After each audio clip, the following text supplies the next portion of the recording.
J'espère que vous allez bien, j'espère que vous vous portez bien. Oula, depuis hier, je me retiens pour faire cette émission. Je me retiens difficilement parce que depuis hier, j'ai lu, j'ai relu. Je me suis dit, Yara, l'hypocrisie des dirigeants algériens. Depuis le début de la crise politique du Hirak en Algérie en 2019 jusqu'au moment les plus sombres de la répression politique en Algérie, on nous a toujours habitués à un discours de diabolisation des personnes qui sont à l'étranger. Les Algériens binationaux, les Algériens titulaires d'une nationalité étrangère, les exilés opposants qui habitent l'étranger ou là qui partent de l'Algérie depuis l'étranger ont toujours été diabolisés, salis, dénigrés, assimilés à des ennemis du pays. Je venais d'en faire la Mira Bouraoui, comment sa deuxième nationalité française a provoqué une crise politique énorme entre l'Algérie et la France, ou comment il y a eu des réactions. On l'a accusé d'être un agent des services secrets français, de vouloir d'être un relais des services secrets français pour torpiller la sécurité nationale, etc. C'est pas la peine, et même c'est pas la peine de faire mal au cœur. Et vous savez ce qu'on me reproche, moi, par exemple, ce bouffin, un serviteur d'Israël, un serviteur du Maroc, un serviteur de la France, toutes les personnes qui partent depuis l'étranger, parce qu'ils ne peuvent pas parler depuis leur propre pays, parce qu'ils ne peuvent pas rentrer dans leur propre pays, et militer dans leur propre pays, et faire du journalisme indépendant sur leur territoire national, dans leur pays, dans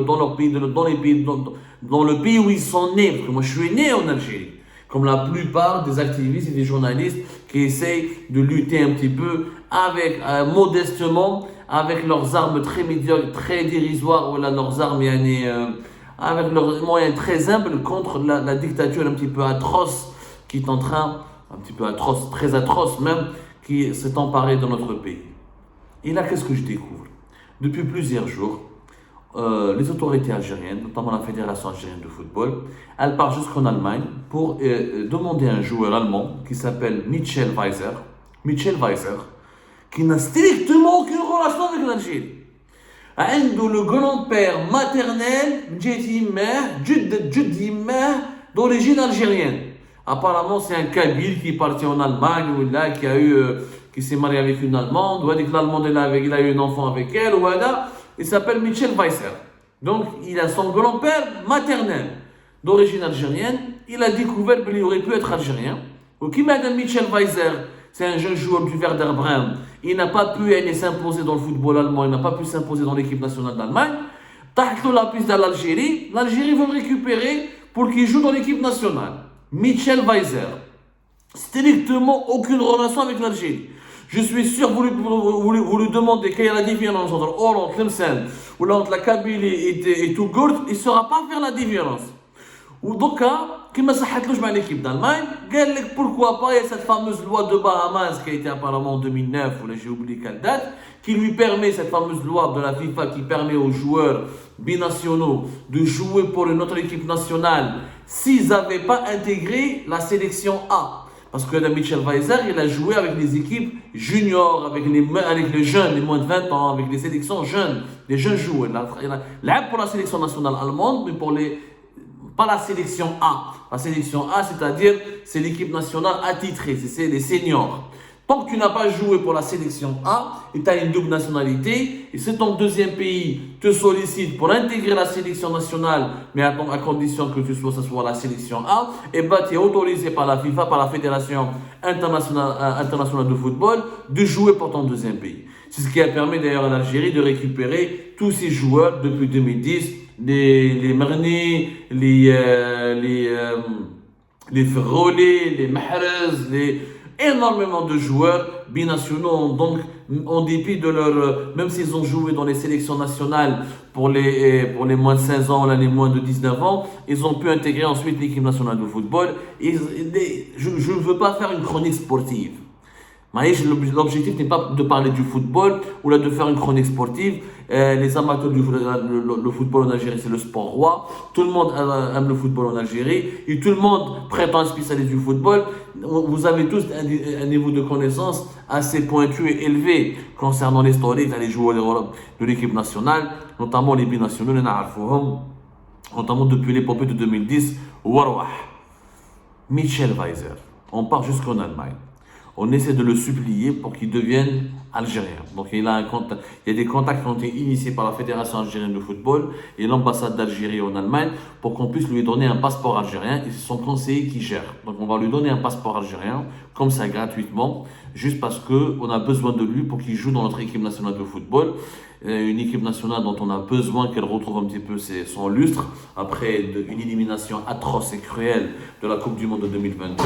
Et comme le football est une arme politique importante dans notre pays, et comme le football est un moyen de manipulation des masses, et comme le football est un opium du peuple, donc il faut absolument, le régime algérien est prêt à tout pour remettre sur les rails permettre à l'équipe nationale de football de retrouver sa forme, sa puissance et son influence. Et le régime algérien fait tout pour remettre sur les rails cette équipe nationale de football. Et maintenant, qu'est-ce qu'on cherche? On cherche à convaincre ce Michel Weiser de devenir algérien du jour au lendemain, alors qu'il ne partage aucune valeur. Il a fait des interviews, il a fait des déclarations dans la presse allemande. Je me sens africain. J'ai le côté africain et je me suis jamais senti assez allemand. Comme ça, l'équipe d'Allemagne, tu te sens africain. Je voulais pour qu'ils y mettent le monde du football. Il y a que le monde du football. Vraiment, on ne le reconnaît plus. Ce n'est plus. Avant, on respectait les footballeurs des années 70, 80, 90. Il y avait une certaine valeur. Je trouve qu'il m'a. تعرفوا لي صافير كيما هذاك الجوار اللي راه يلعب دوكا في بيتيس يا ربي. Il y avait un joueur franco-algérien en 2017-2018. Il s'est moqué de l'Algérie. Il a fait du chantage à Deschamps. Il a dit je vais devenir algérien, je vais jouer pour l'équipe nationale d'Algérie. Et à la fin, juste pour contraindre Deschamps pour le sélectionner pour l'équipe nationale de France. Il y a eu beaucoup de cas comme ça.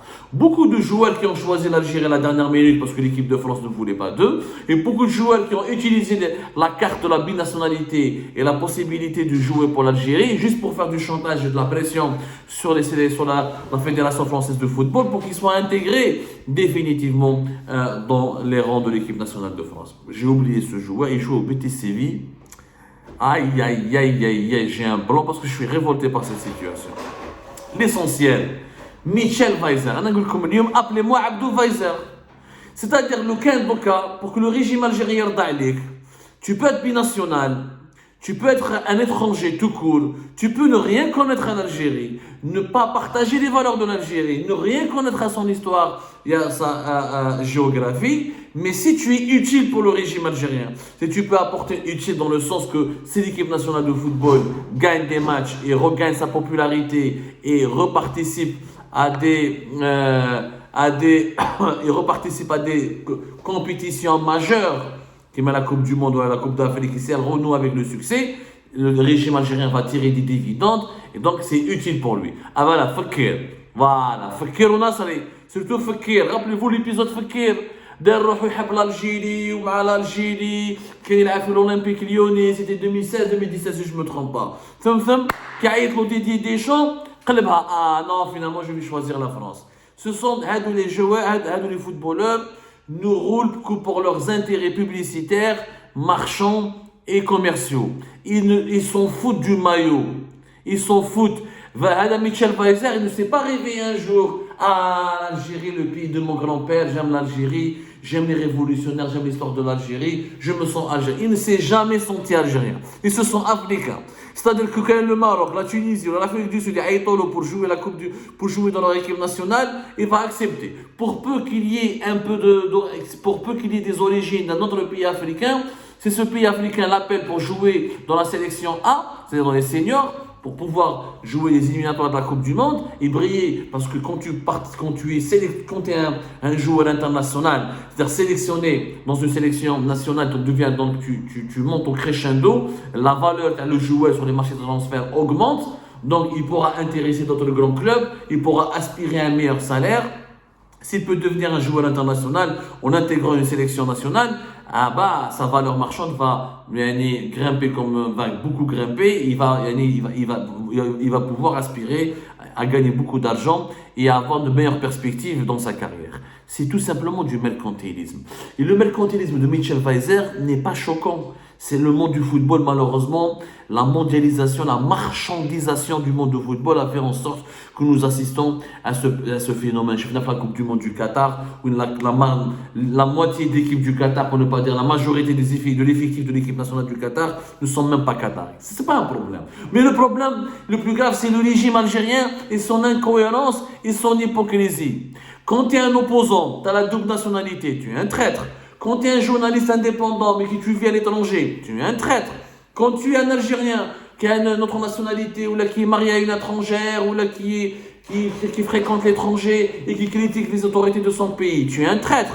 Mais quand tu n'as rien à voir avec l'Algérie, quand tu t'appelles Michel Weiser et que tu t'en fous de l'Algérie et que tu veux juste utiliser l'Algérie comme étant un tremplin pour avoir une meilleure carrière et gagner davantage d'argent, eh ben, tu deviens un gars qu'il faut courtiser, à qui il faut offrir un passeport, à qui il faut envoyer des intermédiaires pour lui proposer de l'argent, des contrats, pour lui promettre un bon accueil en Algérie, pour l'intégrer à l'équipe nationale de football, pour l'utiliser. Il devient utile. Quand on n'est pas utile au régime algérien, on est traître, on est salopard, on est khabarji.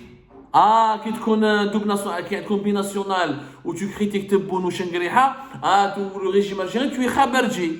Mais quand tu es fidèle, soumis, et tu veux juste et tu partages des intérêts communs avec le régime algérien, et tu lui es utile, tu deviens un citoyen modèle, un Algérien chéri, aimé, recherché, courtisé.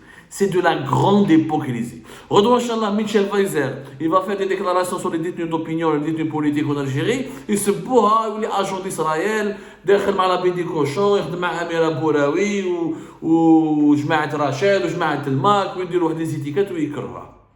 Parce qu'il ne leur sera pas utile. C'est ça en fait, le patriotisme, le nationalisme en Algérie, il est défini selon l'utilité que tu peux, que le régime, il dépend de l'utilité de la personne vis-à-vis du régime, vis-à-vis des décideurs, vis-à-vis des dirigeants qui sont aux commandes du pays. C'est ridicule. Wallah, c'est ridicule et c'est une honte. Et à un moment donné, quand tu as un régime autoritaire, il faut qu'il soit cohérent. Si tu diabolises tout ce qui vient de l'étranger dans le domaine politique, économique et culturel, tu devrais faire de même dans le domaine sportif. Mais là, c'est l'hypocrisie du régime algérien qui est révélée à la face du monde entier. Donc vos discours sur les binationaux, sur les opposants qui viennent de l'étranger, sur les exilés, sur les journalistes exilés qui sont obligés. On n'a même pas une deuxième nationalité étrangère, on n'a rien. Moi je suis algérien de pure souche. Et malgré cela, je suis rejeté par les autorités de mon pays et considéré comme un khabarji, comme un traître. Pourquoi? Parce que je ne suis pas utile à ce régime, parce que je le dérange, parce que je l'inquiète, parce que je l'empêche de dormir. Mais si je m'appelais Weiser et je pouvais marquer des buts et permettre à l'équipe nationale de football de se qualifier en Coupe du Monde ou là de gagner une Coupe d'Afrique, ce qui permettrait aux dirigeants de mon pays, de mon cher Algérie, de tirer un bénéfice politique et de détourner l'attention du peuple sur les problèmes socio-économiques et politiques et financiers, et ce qui permettra peut-être de briguer un deuxième mandat pour le président actuel, je serai là un bon patriote. Et là, l'ambassade d'Algérie va me contacter pour m'offrir un passeport et une prise en charge et tous les privilèges nécessaires. Eh bien oui, tout le monde n'a pas la chance de s'appeler Weiser. Appelez-moi Abdou Weiser et Jma'a. Je pense que je serai maintenant heureux. Pour tous les opposants et les activistes qui sont malheureusement installés à l'étranger, ne vous culpabilisez plus. L'hypocrisie du régime algérien, elle est aujourd'hui démontrée, dévoilée au plus grand public et aux yeux et aux vues de toute la communauté internationale.